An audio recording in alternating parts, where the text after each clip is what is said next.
Hello viewers, let's learn about SN1 and SN2 reactions. And SN1 and SN2 reactions are the types of substitution reactions that we have. When we talk about substitution reaction, is a reaction whereby an atom or group of atoms leaves a particular organic compound and tends to be replaced by a nucleophile. And SN1 reaction involves two steps, and that involves the formation of a carbocation, and SN2 reactions involves one step, and it involves one step substitution with a backside attack. The key concepts behind this reaction, these reactions, is that we have loss of a living group and we have a nucleophilic attack. That's it. So SN1, S here means substitution. This means here unimolecular substitution, unimolecular substitution. And SN2 means bimolecular substitution. So that is it. So SN1 involves two-step mechanism, whereas SN2 just one-step mechanism. Suppose we have a compound such as, let's say, CH3Br reacting with OH minus to form CH3 OH plus Br minus. Yeah, this is an SN1 reaction, and it involves two-step mechanism.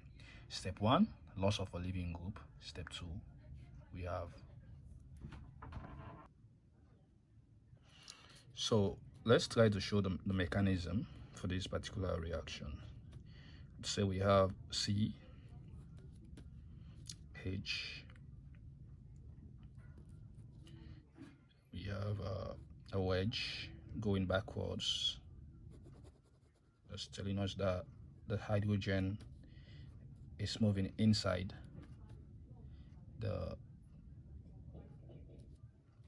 paper, and we have the hydrogen here lying on the plane, and we also have the bromine lying on the plane.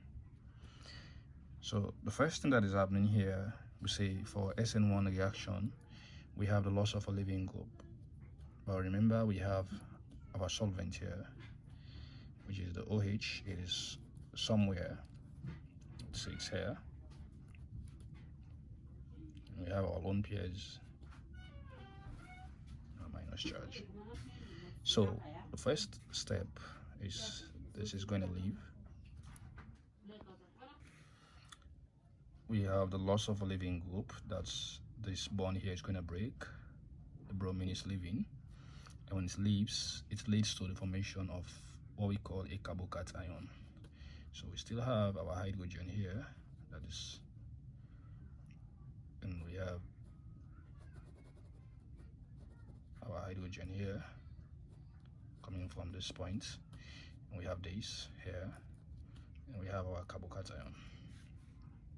Yeah. So what is going to happen next is that we have a nucleophilic attack. So this is going to attack here.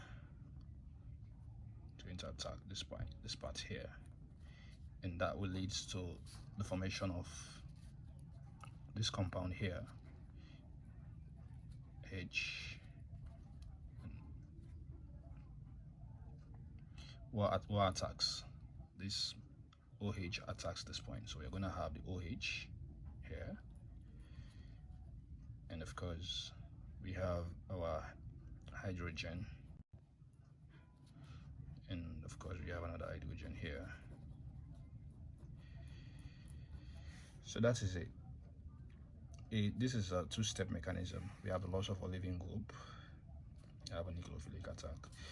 If we're talking about SN2,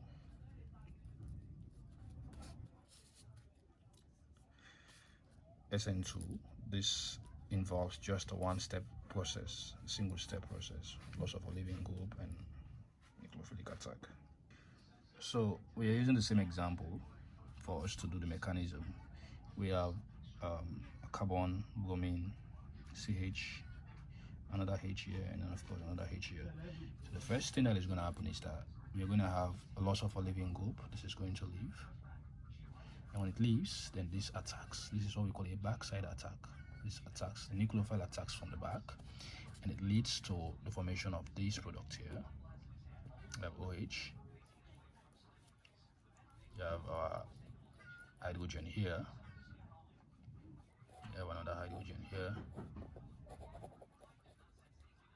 And we have our H here. So this is it.